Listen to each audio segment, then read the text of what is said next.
Cette vidéo a été réalisée pour vous aiguiller dans le traitement des données en utilisant le logiciel R. À cette fin, nous allons considérer des données enregistrées dans des unités arbitraires. Ces données pourraient tout aussi bien être issues d'une expérience en sciences, biologie, chimie, physique, géologie, qu'en psychologie, en sociologie ou encore en économie ou marketing. Elles ne sont le prétexte d'aucune exclusion et doivent être vues comme exemples typiques de données provenant d'échantillons indépendants. Nous considérerons que ces données ont été obtenues dans deux situations d'acquisition ayant conduit à deux échantillons indépendants de valeur, la condition A et la condition B, qui peuvent par exemple être associés au suivi ou non d'un certain traitement, à l'application ou non d'un certain facteur F, ou bien encore au statut informé ou non informé des individus. Nul besoin de vous dire qu'établir la liste de toutes les situations envisageables serait vain car impossible. Je vous invite donc à considérer pour la suite toute situation pouvant conduire à deux conditions expérimentales dont les données sont à comparer. Bien, faisons un choix. Je vous propose de prendre l'exemple général de l'application ou non d'un certain facteur F. J'ai laissé dans la description de la vidéo les valeurs du jeu de données qui a été utilisé dans cette vidéo. Il vous sera ainsi possible de les recopier dans un fichier texte que vous sauvegarderez en fichier de terminaison CSV. Dans cette vidéo, nous procéderons en trois étapes.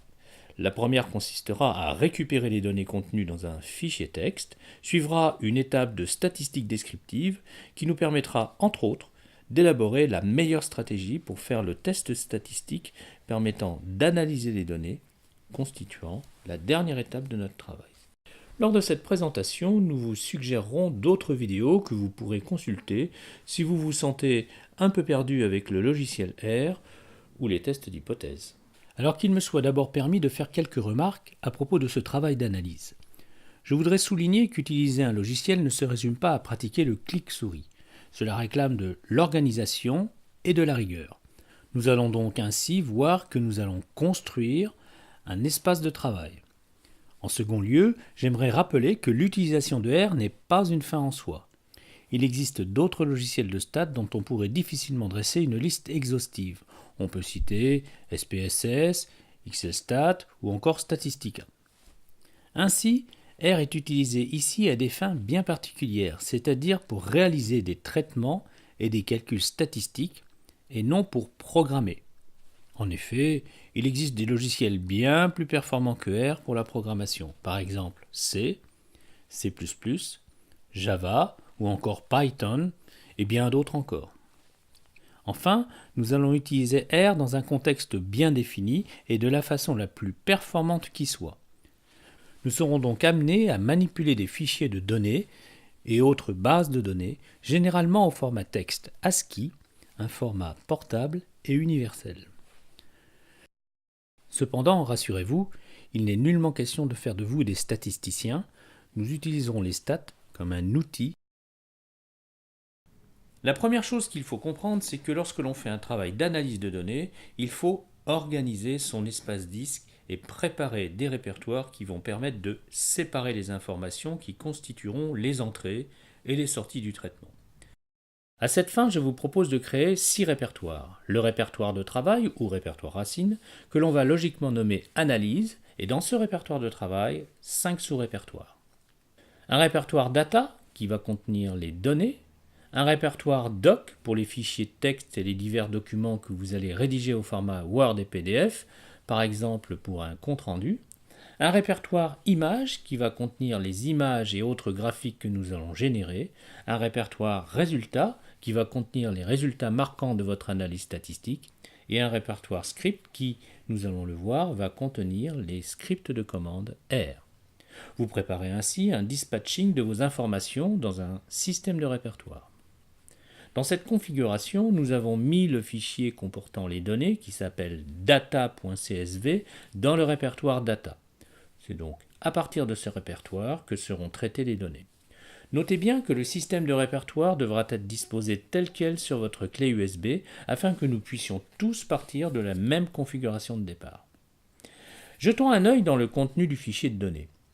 En double-cliquant dessus, nous ouvrons Excel par défaut, mais nous pouvons également l'ouvrir avec un clic droit souris, puis l'option Ouvrir avec et choisir Bloc-notes. Nous pouvons voir que ce fichier est composé de deux champs qui sont mesure sans F, correspondant au signal mesuré dans les conditions où le facteur F n'est pas appliqué, et mesure avec F, correspondant au signal mesuré dans les conditions où le facteur F est appliqué, avec deux colonnes distinctes correspondant à chacune des conditions, en absence ou en présence du facteur F. C'est donc ce fichier que nous allons importer avec le logiciel R afin de procéder au traitement des données qu'il contient. Comme vous pouvez le supposer, l'analyse des données, partie importante de la science des données, également connue sous le nom de Data Sciences, ne laisse pas de place au désordre. Il faut faire preuve d'un minimum d'organisation.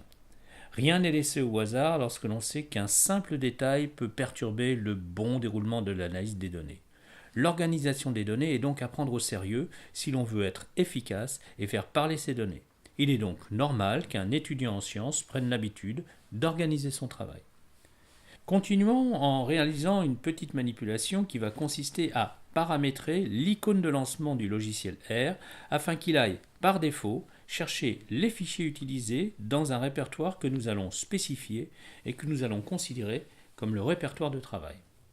En pointant sur l'icône du logiciel et en sollicitant le clic droit de la souris, une fenêtre de réglage s'ouvre. Nous allons y spécifier le répertoire où sont supposés se trouver, par défaut, les fichiers qui seront utilisés dans les menus de l'interface du logiciel R et dans les scripts de commande. À cette fin, nous allons copier l'adresse de notre répertoire de travail depuis la barre d'adresse Windows, puis nous allons la coller dans l'espace Démarrer dans de l'onglet Raccourcis et enfin cliquer sur OK. Après avoir effectué cette petite manip, la fenêtre de réglage de l'icône de l'exécutable du logiciel R se referme. Les paramètres entrés sont enregistrés. Nous pouvons désormais lancer le logiciel avec, par défaut, l'environnement de travail spécifié. En double-cliquant sur l'icône du programme, nous arrivons à une interface qui présente ce que l'on appelle une invite qui prend la forme du signe supérieur A. Ceci indique que le logiciel attend qu'on lui soumette une commande. Si vous vous sentez perdu en utilisant le logiciel R, je vous conseille de regarder la vidéo « Prise en main du logiciel R » disponible sur la plateforme eCampus.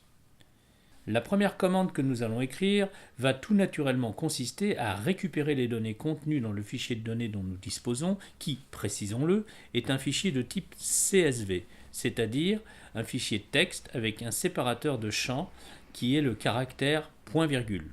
Nous allons pour cela utiliser l'instruction read.table, typiquement destinée à récupérer l'information contenue dans un fichier texte avec séparateur de champs. Table faisant référence à une structure de type tableur. Allons dans la fenêtre de commande, écrivons read.table, puis ouvrons la parenthèse. Nous allons tout d'abord spécifier quel fichier nous allons ouvrir avec son adresse complète. Ici, une adresse relative partant du répertoire courant, symbolisé par un point, suivi d'un slash et renseignant du répertoire de stockage, dans notre cas data, suivi d'un slash et du nom du fichier à analyser, data.csv, ce qui donne ./data/data.csv. Il faut ensuite indiquer le type de séparateur utilisé dans le fichier, ce qui se fait avec le paramètre sep égale point-virgule. Mettez bien le point-virgule entre guillemets pour signifier qu'il s'agit bien d'un caractère et non d'une donnée de type numérique. Vient ensuite l'indication du séparateur de décimale. Il s'agit ici de la virgule. Cette virgule sera transformée en point décimal dans R, notation anglo-saxonne oblige. Il faudra vous y habituer. Enfin, avec l'option hash égale through, nous spécifions que nous récupérons l'entête du fichier, header en anglais, contracté en head et abrégé en hash, c'est-à-dire la première ligne du fichier qui contient le nom des colonnes. Il ne nous reste plus qu'à fermer la parenthèse et à lancer l'exécution de la commande en frappant la touche Entrée. Le logiciel affiche alors le contenu du fichier récupéré. Le fichier contient 2 colonnes et 21 lignes. L'indication NA signifie qu'il manque une donnée, précisément en dernière ligne de la deuxième colonne. Les deux séries n'ont pas le même nombre de mesures. Ceci ne gêne en rien le traitement des données. Pour pouvoir la traiter et l'analyser, il nous faut en fait mettre l'information récupérée du fichier dans une variable manipulable par le logiciel. Appelons cette variable dataset. Il s'agit d'une variable interne dont le logiciel va pouvoir se servir. Elle a la structure d'une matrice qui va contenir l'ensemble des données présentes dans le fichier.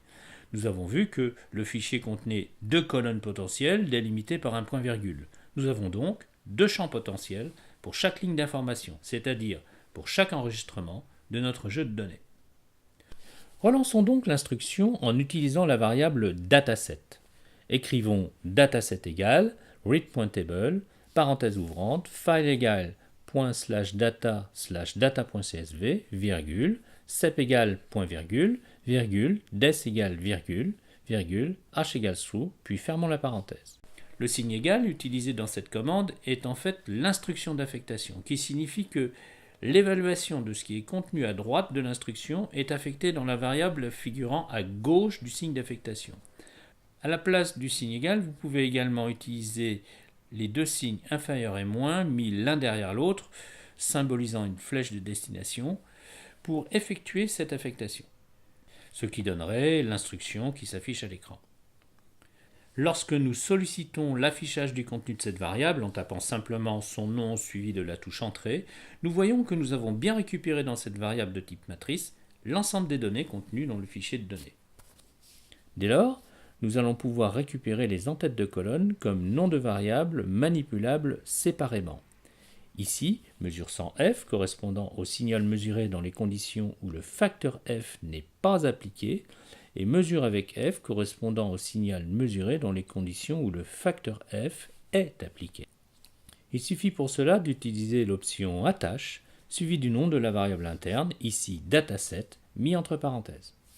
Dès lors, pour récupérer le nom des variables associées à la variable interne dataset, il suffit d'utiliser l'instruction names qui va nous permettre d'afficher le nom des variables que nous avons récupérées avec l'instruction attache. Chacune des variables est dès lors manipulable séparément. Après cette instruction, nous sommes enfin prêts à faire des statistiques sur nos données. Nous allons commencer par des statistiques descriptives, puis nous allons ensuite réaliser l'analyse statistique inférentielle, consistant ici en un test permettant d'évaluer s'il y a une différence significative entre les mesures ou les observations acquises dans les conditions où le facteur f n'est pas appliqué, et les mesures ou les observations acquises dans les conditions où le facteur f est appliqué. Nous allons commencer par demander un résumé des paramètres qui caractérisent les 2 distributions acquises dans les conditions où le facteur f n'est pas appliqué et dans les conditions où le facteur f est appliqué. Nous le faisons grâce à l'instruction summary suivie du nom de la variable interne qui peut être dataset, mesure avec f ou mesure sans f. Ainsi, nous pouvons lancer l'instruction summary appliquée à la première variable comme à la deuxième variable. Ces 2 dernières instructions permettent d'obtenir un petit résumé de statistiques descriptives pour les 2 informations, avec et sans traitement. Nous pouvons également afficher ces statistiques pour l'ensemble des données en lançant une seule commande, summary dataset. Et voilà les statistiques que nous avons obtenues, prêtes à être interprétables et comparables avec d'autres données. Vous avez ici, pour les 2 distributions, le minimum, la moyenne, le premier quartile, la médiane qui est aussi le 2e quartile, le 3e quartile et le maximum. Ce sont là des paramètres qui nous permettent de résumer la distribution d'une variable quantitative continue.